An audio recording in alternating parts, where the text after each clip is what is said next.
नमस्कार, DD UP में आपका स्वागत है। चर्चा में कार्यक्रम लेकर उपस्थित हूं मैं रामेंद्र सिंह।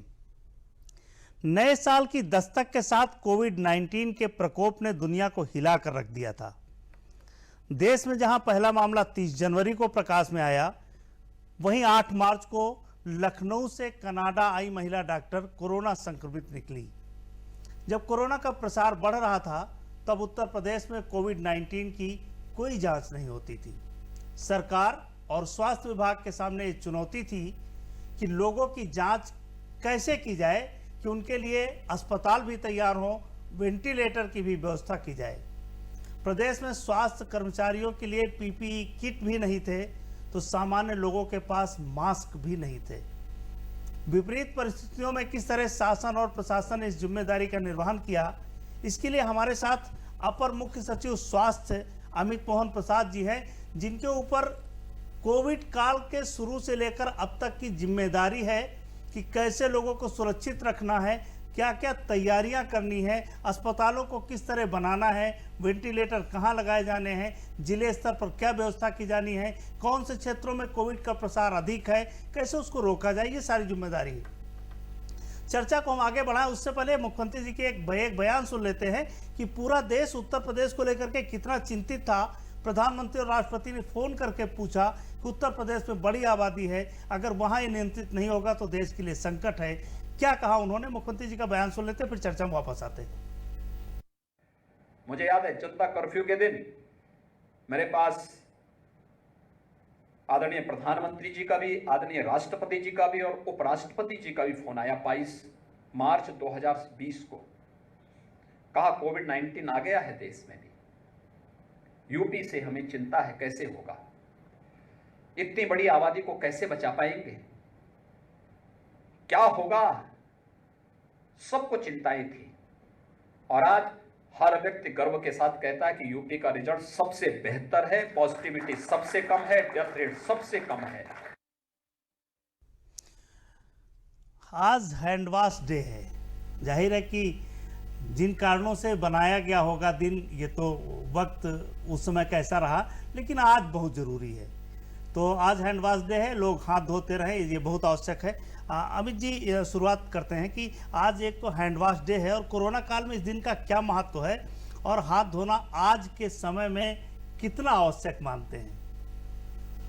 देखिए, हैंड वॉश तो हमेशा ही आवश्यक रहा है जी, लेकिन आज ग्लोबल हैंड वॉश डे है, तो आज हम इस पर फिर से इसको हम संकल्प ले रहे हैं कि हम लोग हाथ धोएंगे। हाथ धोकर साफ रखना कोरोना काल में बहुत ज़्यादा महत्वपूर्ण है, क्योंकि जो संक्रमण आता है किसी व्यक्ति के अंदर, वो उसका एक बहुत बड़ा जरिया हाथ है। जब आप हाथ से किसी संक्रमित सतह को छूते हैं तो आपके हाथ पर विषाणु आ जाते हैं जी, और फिर वो विषाणु जो हैं आपके हाथ से जब आप चेहरे को छूते हैं तो आँख, नाक, मुंह के रास्ते आपके शरीर के अंदर चले जाते हैं, आप संक्रमित हो जाते हैं। लेकिन अगर आपने अपने हाथ को धो लिया साबुन पानी से, 30 सेकंड 40 सेकंड तक आपने उसको धोया अच्छे से, तो सारे विषाणु मर जाएंगे और आपका हाथ संक्रमण विहीन हो जाएगा और संक्रमण की जो श्रृंखला है वही टूट गई, फिर वो संक्रमण आपके अंदर नहीं गया। तो हाथ धोने का, हैंड वॉश का बहुत बड़ा महत्व है। और अगर मैं इसमें 10 सेकंड और लूं, बिल्कुल, तो हाथ धोना जो है ये एक विज्ञान भी है और कला भी है। मामूली ढंग से 5 सेकंड हाथ धोने से कुछ नहीं होगा। तो अगर आपको हाथ, आप बिल्कुल बताइए, आपके लिए ही आज का कार्यक्रम है। आप अगर हाथ अच्छे से साफ करना चाहते हैं और संक्रमण को अपने हाथ से बिल्कुल हटाना चाहते हैं, तो आप याद रखिए, एक छोटा सा फॉर्मूला है सुमन के। एस से होता है सीधा, तो जब आप साबुन लगाएं तो अपने हाथ को सीधा साफ करिए। यू से उल्टा, तो अपने हाथ को उल्टा साफ करिए। एम से मुट्ठी, तो अपनी मुट्ठी को साफ करिए। फिर ए से अंगूठा, तो आप अपने अंगूठे को साफ करिए। फिर एन से नाखून, तो अपने नाखून को साफ करिए। और के से कलाई, तो फिर अपनी कलाई को साफ करिए। जब आप इस तरह से पूरा काम करेंगे तो 30-40 सेकंड हो जाएगा और आपका हाथ बिल्कुल विषाणु मुक्त हो जाएगा। तो आज के दिन इसका बहुत बड़ा महत्व है। बिल्कुल बहुत बड़ा महत्व है, क्योंकि हाथ धोने से ही आज के समय में तो हाथ धोना आवश्यक है। हाथ धोना तो अमित जी ने बताया कि हमेशा आवश्यक था, लेकिन आज बहुत आवश्यक है, क्योंकि आपकी जान का सवाल है, आपके परिवार का सवाल है, इसलिए हाथ जरूर धोते रहिए। सर, दूसरा यह है कि शासन ने कोविड-19 से निपटने की तैयारियों को किस तरह अमली जामा पहनाया। हमने भी मुख्यमंत्री जी की बाइट सुनी कि राष्ट्रपति और प्रधानमंत्री जी चिंतित थे कि उत्तर प्रदेश में 23 करोड़ की आबादी है, अगर वहाँ हम कोविड को नियंत्रित नहीं कर पाए तो शायद फिर हमारे हाथ असफलता लगेगी।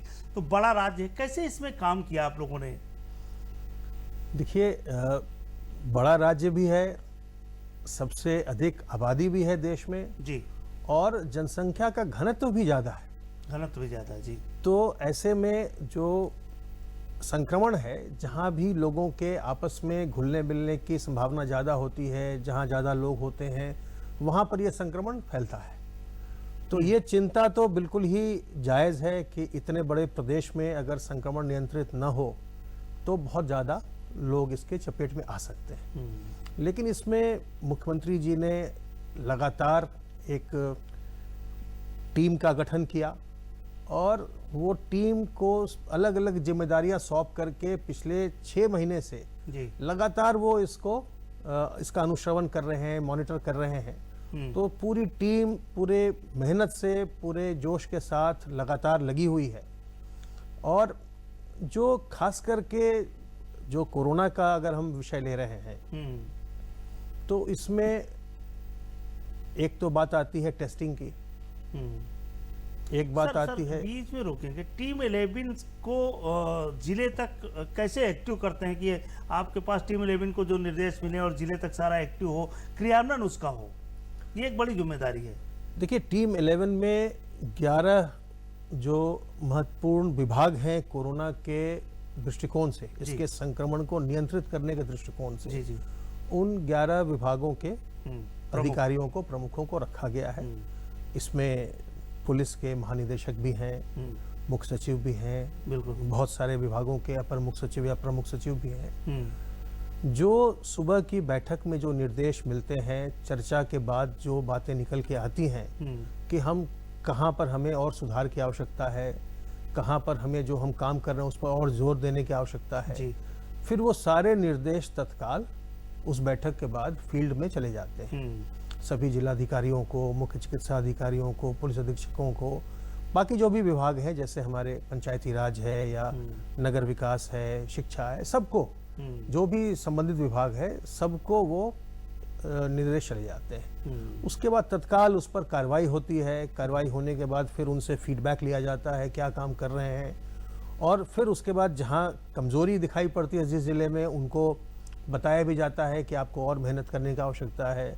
जिन जिलों में बहुत अच्छा काम हो रहा होता है, फीडबैक लिया जाता रहता है। फीडबैक लिया जाता है। जिन जिलों में बहुत अच्छा काम होता है उनके काम के बारे में दूसरे जिलों को बताया भी जाता है, ताकि एक्सपीरियंस शेयरिंग हो, और जो कहीं कोई अच्छा काम हो रहा है उसको दूसरे जिले भी उसको अमल में ला सके। जी। स्वास्थ्य विभाग की टीम जब अस्पतालों के लिहाज से देखा जाए, किस तरह तैयारी की? शुरुआत में कुछ नहीं था, सड़क पर थे, और एकदम से तैयारी की, कोविड के अस्पताल बनाने हैं, लॉकडाउन में उस तैयारी को अंजाम दिया गया। लॉकडाउन पर भी तमाम सवाल उठे, लेकिन उससे लेकर के और तैयारियों तक किस तरीके से स्वास्थ्य विभाग ने अस्पतालों को तैयार किया, ये एक बड़ी चुनौती थी। जब हम प्रारंभ में हमने प्रारंभ किया जी, और कोरोना का जब केस आया, आपने लखनऊ की चर्चा की। लखनऊ में एक कनाडा से महिला आई थी। वास्तव में कोरोना उत्तर प्रदेश में उसके भी पहले आया। 2 मार्च को आगरा में इटली से एक व्यापारी वहां गए थे, वो लौट करके आए, बिल्कुल सही और कोरोना जो है सबसे पहले उनको देखा गया। और तभी से ये तैयारी शुरू हुई। उस समय हम लोगों ने जो शुरू के हमारे मामले थे उनको हमने दिल्ली भेजा, क्योंकि हम उस समय बिल्कुल तैयार नहीं थे। फिर उसके बाद ये तय हुआ कि हम कोविड के लिए बिल्कुल हम तैयार होना है, हमको सेपरेट हॉस्पिटल्स बनाना है। उत्तर प्रदेश में जो अंतर्राष्ट्रीय अनुभव थे उनके आधार पर ये शुरू से ही तय कर लिया गया था कि कोविड और नॉन कोविड के हॉस्पिटल्स अलग होंगे, दोनों की मिक्सिंग नहीं की जाएगी, ताकि जो नॉन कोविड के पेशेंट हैं उनमें कोविड के पेशेंट से कोई संक्रमण ना जाए। तो उसके बाद हम लोगों ने उसकी तैयारियां शुरू की। पहले हमने सोचा कि हम 25,000 बेड अगर बना लेंगे तो ये काफ़ी होगा। फिर उसके बाद जब संक्रमण बढ़ना शुरू हुआ तो हमें लगा कि नहीं, 50,000 बेड करना चाहिए। और बढ़ाते बढ़ाते हम 75,000 पहुँचे, 1 लाख पहुँचे। जब हम 1 लाख के करीब पहुँचे तो हमें लगा हमने बहुत अब तैयारी कर ली है। तभी मुख्यमंत्री जी ने कहा कि नहीं, अब आप 1.5 लाख की तैयारी करिए। तो फिर 1.5 लाख बेड्स की तैयारी की गई। 1.5 लाख से अधिक कोविड डेडिकेटेड बेड्स की तैयारी हुई।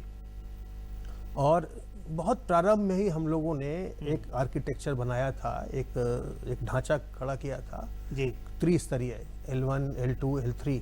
जो सबसे सरल मामले आएंगे उनको हम L1 हॉस्पिटल में रखेंगे, और जो थोड़े मध्यम दर्जे के मामले होंगे संक्रमण के उनको हम L2 में रखेंगे, और जो सबसे गंभीर मामले होंगे, क्रिटिकल मामले होंगे, उनको हम L3 में रखेंगे। तो उसी हिसाब से L3 जो हैं, जो हमारे प्रतिष्ठित मेडिकल कॉलेज थे वहाँ बनाए गए, और L2 स्वास्थ्य विभाग के और चिकित्सा शिक्षा विभाग के मेडिकल कॉलेज और अस्पतालों को बनाया गया। और L1 में चिकित्सा विभाग के अस्पताल भी बने, और बहुत सारे हमने जो दूसरे स्ट्रक्चर्स थे, जैसे कॉलेजेस थे या स्कूल्स थे या हाँ, उनको हमने कोविड केयर सेंटर के रूप में कन्वर्ट किया, और डॉक्टरों की टीम लगाई, और फिर निरंतर लोगों का उसमें इलाज शुरू हुआ। प्रारंभ में हम लोगों ने उत्तर प्रदेश में होम आइसोलेशन को अनुमति नहीं दी थी, लेकिन बाद में जब ये बात निकल के आई कि बहुत सारे लोग अस्पताल जाने के नाम से ही अपनी बीमारी को छुपा रहे हैं, वो अपनी जांच नहीं करवा रहे हैं, तब फिर ये निर्णय लिया गया कि नहीं, जिनके घर में व्यवस्था है उनको होम आइसोलेशन की सुविधा भी दी जा सकती है। और उससे काफ़ी लोग निकल कर बाहर आए, लोगों ने अपनी जांचें करवाई। उसका नतीजा आज है कि हम आज संक्रमण को बहुत ही नियंत्रित देख रहे हैं प्रदेश में। बिल्कुल, आपको बहुत बहुत बधाई भी कि आपने 1.25 करोड़ का जो टारगेट है वो अचीव किया। उत्तर प्रदेश 1.25 करोड़ लोगों की जांच कर चुका है, और इसका श्रेय अमित जी को भी जाता है, स्वास्थ्य विभाग को भी जाता है, उत्तर प्रदेश सरकार को भी जाता है। इसके लिए आपको बधाई कि आपने एक बड़ा अचीवमेंट किया। बहुत बहुत धन्यवाद। इसका बहुत बड़ा श्रेय हमारे जो चिकित्सा शिक्षा विभाग है उसको भी जाता है, जो मेडिकल कॉलेजेस हैं, जहाँ के लेबोरेटरीज में RT-PCR में वहाँ के माइक्रोबायोलॉजिस्ट और बाकी लोग वैज्ञानिक जो हैं वो सब लगे हुए हैं, दिन रात लगे हुए हैं, 24 घंटे काम होता है। क्योंकि एक समन्वित प्रयास है चिकित्सा शिक्षा का और स्वास्थ्य विभाग का। हम लोगों ने पहले दिन कार्यक्रम किया था, तो KGMU से माइक्रोबायोलॉजी की जो हेड थी उनको बुलाया था, कैसे तैयारी है, कैसे करेंगे। तब शुरुआती दौर था, लेकिन लोगों ने मेहनत की और खड़ा किया। सर, प्रवासी मजदूरों की एक बड़ी संख्या उत्तर प्रदेश में है। सरकार ने कहा कि अपने लोग हैं, जैसे भी है इनको लाइए और इनको इनके घर तक पहुंचाइए, सुरक्षित इनकी जांच करिए, जो भी कोविड पॉजिटिव पाए जाते हैं उनको रोकिए, उनका चिकित्सा दीजिए। एक बड़ी जिम्मेदारी थी, इसको कैसे निभाया? इसमें तो और भी विभाग जुड़ जाते हैं, चिकित्सा के अलावा। ये बहुत बड़ी चुनौती थी, और ये लगभग 40 लाख के करीब प्रवासी कामगार जो हैं वो दूसरे प्रांतों से प्रदेश लौटे, और इसमें बहुत सारे विभागों ने बहुत काम किया। इसमें जितने भी लोग आए, जिला प्रशासन का इसमें बहुत बड़ी भूमिका रही है।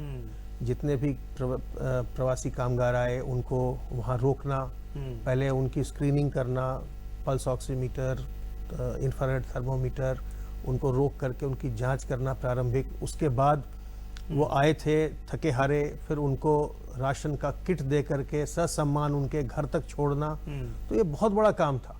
और उसके बाद उस समय हम लोगों ने, क्योंकि जिन प्रांतों से वो आ रहे थे वहाँ कई जगह पर काफ़ी संक्रमण भी था उस समय जी, तो इसलिए हम लोगों ने बहुत ही सोच समझ करके उनके लिए 3 सप्ताह का होम क्वारंटाइन रखा था। अगर वो संक्रमित है तब तो वो कोविड हॉस्पिटल भेज दिए गए। अगर संक्रमित नहीं भी हैं, क्योंकि बहुत सारे लोगों में बाद में लक्षण आते हैं, तो उनको हमने 3 सप्ताह तक के लिए उनको कहा था कि आप होम क्वारंटाइन में रहिए, घर के अंदर रहिए। और जनता का भी बहुत बड़ा सहयोग उस समय मिला, मतलब केवल प्रशासनिक विभागों का नहीं, बल्कि जो ग्राम निगरानी समितियां बनाई गई थी, शहरों में मोहल्ला निगरानी समिति बनाए गए थे, उन लोगों ने बहुत अच्छा काम किया और उनको सहयोग भी किया। कई लोग ऐसे भी थे, कई गांव में हम जानते हैं जहां की लोगों ने, जब गांव वाले आए तो उनको ससम्मान गांव के ही विद्यालय में रखा कुछ दिन, कि अभी आप गांव में मत जाओ, अपने घर में मत जाओ, परिवार वालों को भी संक्रमित न होने दो। ये जागरूकता का बड़ा फायदा मिला। बहुत बड़ा फायदा मिला और उसी का नतीजा था कि इतनी बड़ी संख्या में आने के बाद भी प्रवासी कामगार, जब हम लोग सोच रहे थे कि यहाँ बहुत ज़्यादा संक्रमण आएगा, तो लेकिन कोई ऐसी बात नहीं हुई और उसको बिल्कुल नियंत्रित किया जा सका, क्योंकि ये सारे लोग गाँव में जा रहे थे अधिकांश। तो गाँव में संक्रमण फैलने का एक बहुत बड़ा खतरा था उससे। कैसे गाँव को बचाए? अभी तक आप गाँव को बचा ले गए हैं, तो ये कैसे बचा पाए? गांव में एक तो देखिए कि लोगों में जो ग्राम निगरानी समितियां बनी थी, उनकी जागरूकता अभी तक बनी हुई है। दूसरी बात यह है कि गांव में देखिए एनोनिमिटी नहीं होती, गांव में सब लोग एक दूसरे को जानते हैं, तो वहां पर इसमें मुख्य संक्रमण को रोकने में रोका राकी और टोका टाकी का बड़ा महत्व है, बड़ी भूमिका है। जैसे ही आपने टोका कि भाई तुम अभी बाहर से आए हो, घर के अंदर ही रहो, क्यों निकल गए, तुमको तो अभी घर में रहना है, तो उससे बहुत फर्क पड़ता है। तो गांव में इसकी वजह से अभी तक संक्रमण हमने ज़्यादा नहीं देखा है, जो कि बहुत ही हमारे लिए उत्साहजनक रहा है।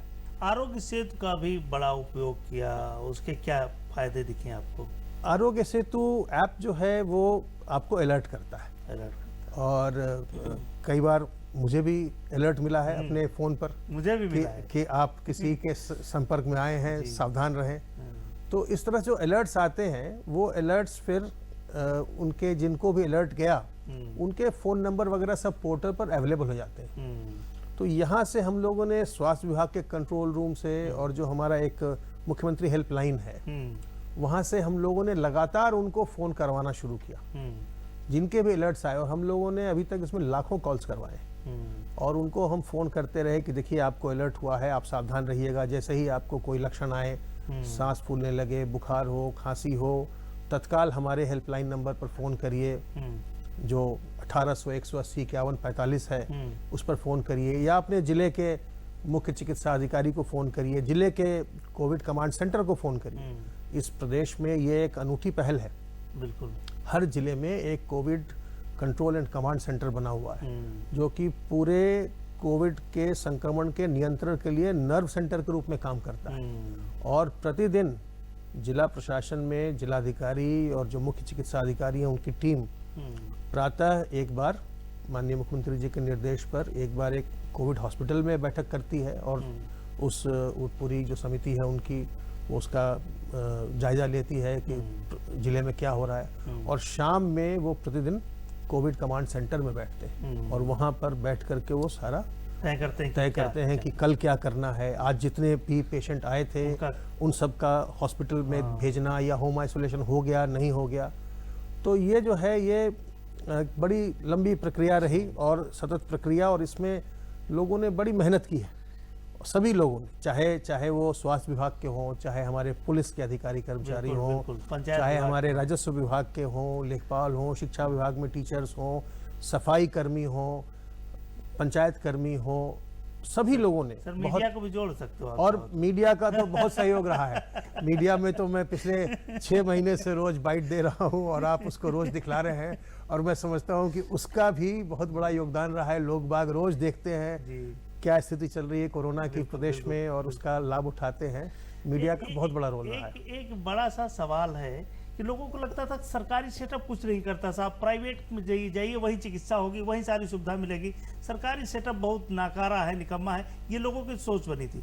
इन 6 महीनों में क्या बदला है? एक सरकारी सेटअप के भरोसे पूरा देश, और अपने प्रदेश की बात करें तो पूरा उत्तर प्रदेश उस सरकारी सेटअप के भरोसे, और उसी के सारे जान बच रही है। देखिए, दोनों ही क्षेत्र जरूरी हैं प्रदेश के लिए, देश के लिए, लेकिन सरकारी सारे कोविड सारा कुछ बंद कर दिया था। सरकारी क्षेत्र जो है, जब भी बहुत मुश्किल का समय आता है, तो सरकारी क्षेत्र हमेशा अपनी उपयोगिता जबरदस्त सिद्ध करता है।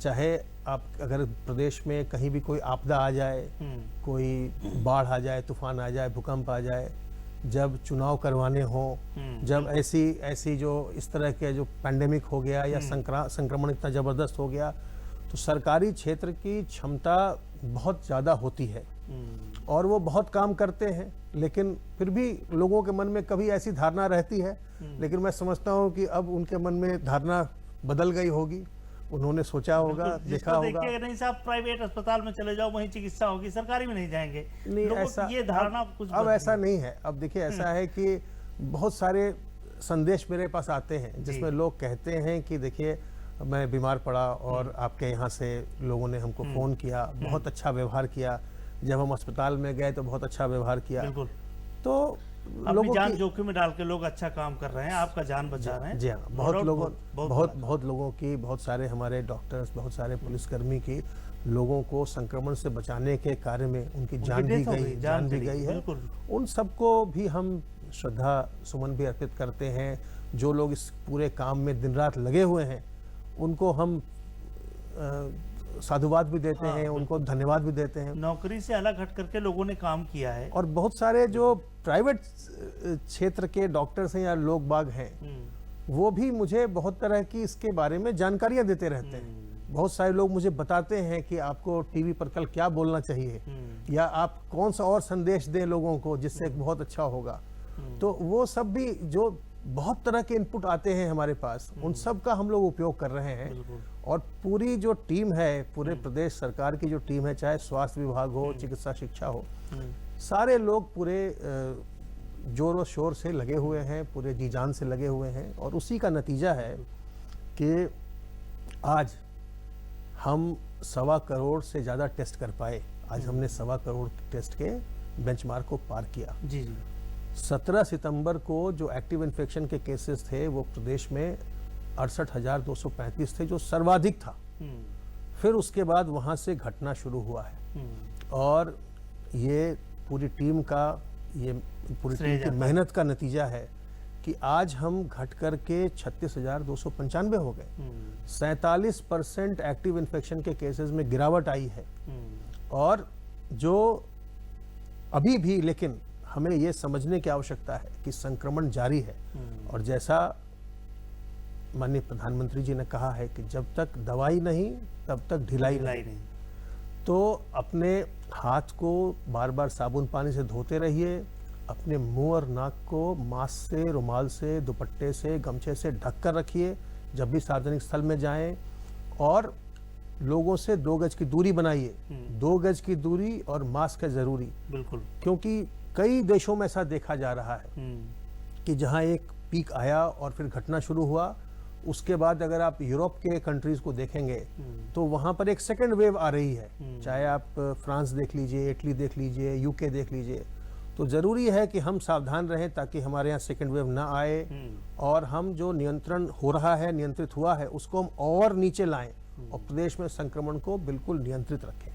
किस आयु वर्ग के लोगों को ज्यादा खतरा? मंदिर रिपोर्ट देख रहे थे कि 60 वर्ष से जो अधिक हैं उनकी जो संक्रमण रेट है वो तो 9% है, लेकिन डेथ रेट 45% है। जी, तो उनको क्या कहना चाहेंगे? जो हमारे बुजुर्ग लोग हैं जी उनको जब तक बहुत आवश्यक नहीं हो घर से बाहर नहीं निकलना चाहिए। जैसे आपने बताया कि 60 साल से ऊपर के जो व्यक्ति हैं उनमें जो संक्रमण का प्रतिशत हमने देखा है वो 9.5% है, लेकिन जो मृतकों में उनका प्रतिशत है वो 45% है। जी तो जो लोग बुजुर्ग हैं या जिनमें कोई कोमॉर्बिडिटी है, पहले से कोई बीमारी है, हार्ट की, लिवर की, कैंसर है, या और कोई बीमारी है, डायबिटीज, हाइपरटेंशन है, जो गर्भवती महिलाएं हैं या छोटे बच्चे हैं, इन लोगों को जब तक आवश्यक नहीं हो घर से नहीं निकलना चाहिए।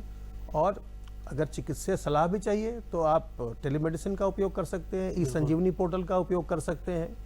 तो घर में रहिए, सुरक्षित रहिए और संक्रमण से बचे रहिए। बिल्कुल। एक तो अमित जी, आयुर्वेद का प्रभाव कुछ बढ़ा है, एक सवाल ये है, और दूसरा क्या नॉन कोविड की जो मरीज है उनके लिए क्या तैयारियां आपने शुरू की हैं? क्योंकि एक तबका वो भी जो गंभीर रोगी हैं उनको भी इलाज की जरूरत है, तो उसकी क्या तैयारी? देखिए, जो नॉन कोविड की बात है उसके लिए हम लोगों ने जो हमारे जिला अस्पताल हैं, जो जिला महिला चिकित्सालय हैं, उनको हमने शुरू से ही अलग रखा था कोविड से, ताकि उनकी भी जो आवश्यकताएं हैं उनकी पूर्ति होती रहे। उनको हमने कभी भी कोविड के लिए इस्तेमाल नहीं किया, और वहाँ पर हमारे इमरजेंसी सेवाएं, ओपीडी सेवाएं सब कुछ चल रही हैं। और बहुत सारे अस्पताल ऐसे हैं प्राइवेट सेक्टर के भी जहाँ भी ये सुविधा उपलब्ध है। मेडिकल कॉलेजेस में भी बहुत जगह अलग अलग विंग बनाया गया है। तो नॉन कोविड भी उतना ही आवश्यक है जितना कोविड है।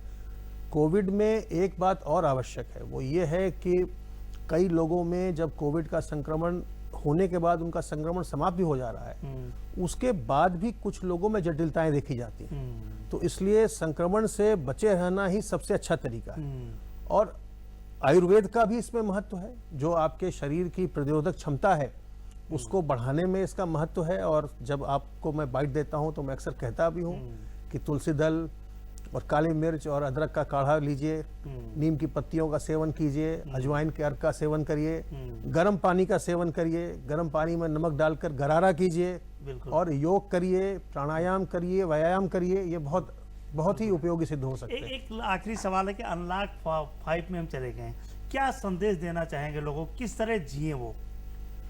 हम अनलॉक 5 में चले गए हैं और बहुत सारी चीज़ें, बहुत सारी गतिविधियां खुल गई हैं, लेकिन हमें कोविड के से बचाव के लिए उसके अनुरूप आचरण करना आवश्यक है।